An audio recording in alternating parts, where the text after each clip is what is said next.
Hello students, NCERT maths class 9th में आप सभी का स्वागत है। आज हम प्रश्नावली 1.3 में प्रश्न क्रमांक 3 हल करेंगे और ये प्रश्न परीक्षा की दृष्टि से काफ़ी इम्पोर्टेंट है। ये प्रश्न कई बार पूछे गए हैं, तो आपको क्या करना है, इनको बहुत अच्छे से समझना है। तो सबसे पहले हम इस क्वेश्चन की थीम को समझेंगे कि इस क्वेश्चन में हमसे पूछा क्या गया है। इस क्वेश्चन में दिया गया है, निम्नलिखित को P/Q के रूप में व्यक्त कीजिए। तो P/Q यानी कि क्या कहलाता है? P/Q यानी कि बटे वाली संख्या। आप नॉर्मली देखते होंगे जैसे कि 3/5 या 2/5, ये जो संख्याएं होती हैं इन्हें हम P/Q वाली संख्या बोलते हैं।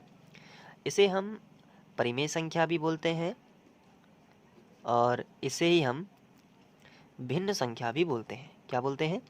भिन्न संख्या। तो ये जो संख्याएं होती हैं इस तरीके से, तो ये जो हमें 3 क्वेश्चन दिए गए हैं, इन्हें 3 संख्याओं को भी हम निरूपित कर सकते हैं, यानी ये संख्याएं हैं। तो इन्हें हम P/Q के रूप में हमें बदलना है। ये क्वेश्चन में कहा है कि दशमलव में संख्याएं हैं तो इन्हें बटे में बदलिए, यानी कि P/Q के रूप में बदलिए। तो इनको थोड़ा बटे में बदलना, ऐसे डायरेक्ट नहीं बदल सकते। जैसे यहाँ पे लिखा होता 0.6, 0.6 अकेला होता तो हम इसे बोलते हैं कि इसे तो बटे में बदलना आसान है, क्योंकि यहाँ पे 6 लिख दिया और नीचे बटे खींच दिया और दशमलव को हम 1 मान लेते हैं और दशमलव के बाद जितने अंक होते हैं उतने 0 लगा देते हैं। जैसे 1 अंक है तो 1 0 लगा दिया, तो जैसे 6/10 हो गया। इसी तरीके से अगर कोई संख्या होती है जैसे 0.63 है, तो यहाँ पे ये संख्या 0.63 है। अब इसे हमें बटे के रूप में बदलना है तो बड़ा ही सिंपल है। ऊपर वाली संख्या पहले हमने बिना दशमलव के इस तरीके से लिख दी है। उसके बाद नीचे हम बटे खींचते हैं और दशमलव का 1 मानते हैं और दशमलव के बाद जितने अंक हैं, कितने अंक हैं दशमलव के बाद? 1 और 1 2, तो 2 0 रख देते हैं ऐसे। तो दशमलव के बाद हम 2 0 रख देंगे तो ये हमें भिन्न के रूप में मिल जाएगी। लेकिन दिक्कत ये है कि 0.6 डैश को कैसे हम P/Q के रूप में बदलें, क्योंकि इसके ऊपर तो डैश लगा है, यहाँ पे भी, यहाँ डैश लगा है और यहाँ भी डैश लगा है। तीनों मतलब दशमलव के बाद तीनों अंक हैं, तीनों पर डैश लगा है। तो कैसे हम इनको P/Q के रूप में बदलेंगे? तो इसको करने के लिए एक सिंपल मेथड है, आइए उसको करते हैं। तो इसके लिए हम पहला क्वेश्चन ले लेते हैं सबसे पहले, और ये है 0.6 डैश। बड़े ध्यान से देखना है, काफ़ी इंपॉर्टेंट है, परीक्षा में पूछा गया है। तो हमने जो हमें संख्या दी रहती है उसे हम सबसे पहले x के बराबर मानते हैं। जैसे कि ये संख्या दी गई है तो इसे हम क्या करेंगे, x के बराबर ले लेंगे 0.6 डैश। अब ये डैश का मतलब होता है कि x बराबर, हम इसको एक बार फिर से दिखाएंगे, 0.6 6 6 6, ऐसे हम अनंत तक इसको लिखते जाएंगे, क्योंकि डैश का मतलब है कि ये 6 बार बार आ रहा है। तो बाकी हम नहीं लिखेंगे, दशमलव के बाद केवल हम 4 अंक ही लिखना पसंद करेंगे और इसके बाद डैश डैश लगा देंगे और जो भी हमारी इक्वेशन बनेगी उसे हम समीकरण 1 बना देंगे। देखिए कितना सिंपल है। अब इसके बाद हमारा सेकंड स्टेप क्या रहेगा? तो सेकंड स्टेप ये रहेगा कि दोनों पक्षों में 10 का गुणा करेंगे। अब आपके मन में सवाल ये आया होगा कि 10 का ही क्यों गुणा करेंगे? तो ये देखिए, दोनों पक्षों में 10 का गुणा करना है, लेकिन ये 10 का ही क्यों गुणा करेंगे? हम 100 से भी तो कर सकते हैं, हम 1000 से भी तो कर सकते हैं, या कोई अन्य संख्या से भी तो कर सकते हैं। तो इसका आंसर सुनिए, 10 से गुणा इसलिए करना है क्योंकि एक अंक पर डैश लगा है। अगर एक अंक पर डैश लगा है, इसका मतलब ये होता है कि अगर एक अंक की पुनरावृत्ति बार बार हो रही है तो 10 का गुणा करेंगे।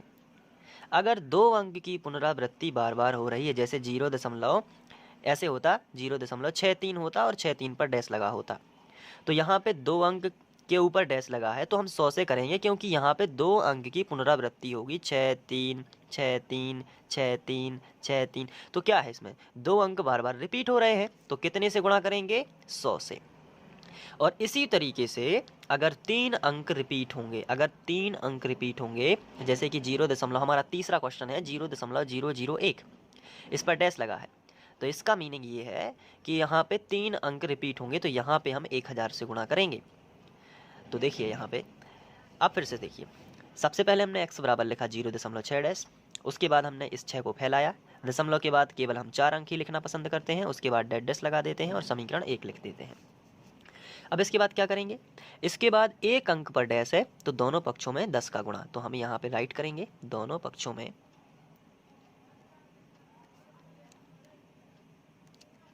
कितने से गुणा, 10 से गुणा।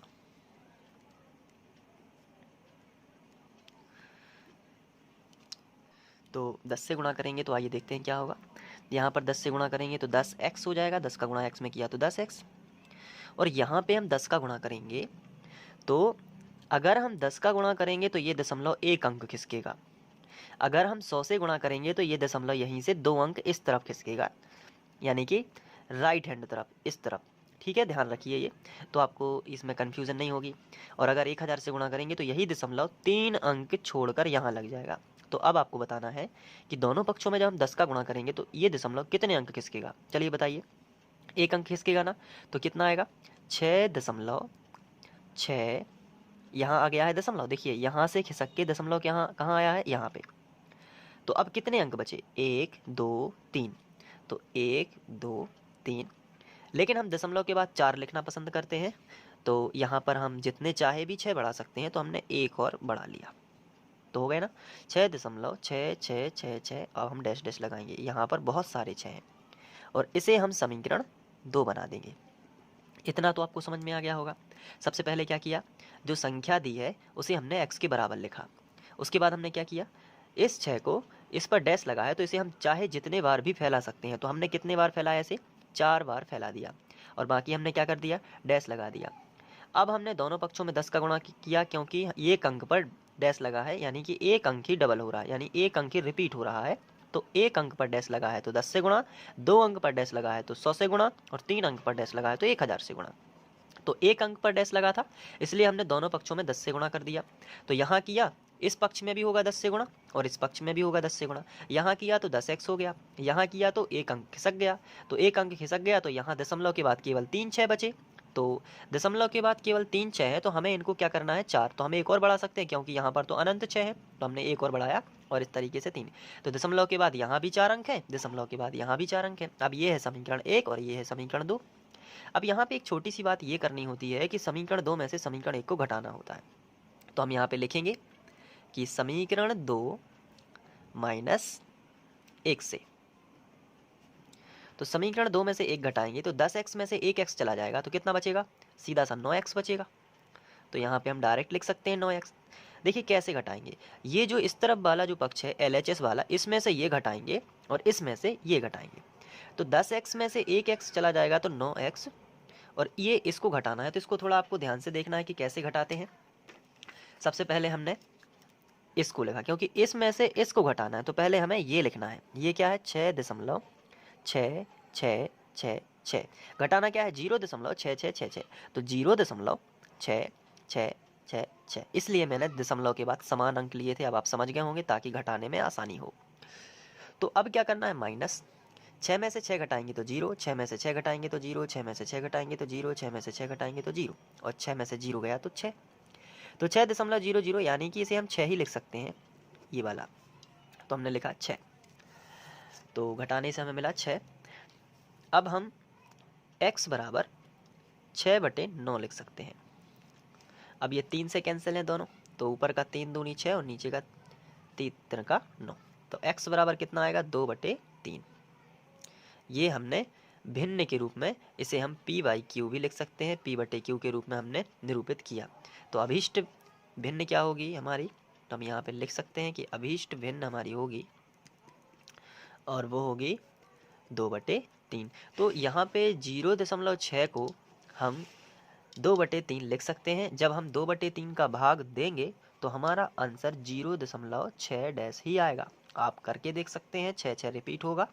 तो उम्मीद है कि आप लोगों को ये समझ में आ गया होगा। अगर आपको उस प्रश्न से संबंधित कोई भी दिक्कत है तो आप मुझे कमेंट में बताइए, मैं उसका सॉल्यूशन करूँगा। तो देख लीजिए, आप एक बार स्क्रीनशॉट ले लीजिए या वीडियो को पॉज कर लीजिए और अपनी कॉपी में नोट करिए। एक तरफ से नोट्स बनाते जाना है। ये देखिए, इतना ये है। इसके बाद सेकंड क्वेश्चन हमें करना है 0.47, तो इसको हम नेक्स्ट वीडियो में करेंगे, ताकि ये वीडियो की लेंथ ज़्यादा ना हो। Thank you.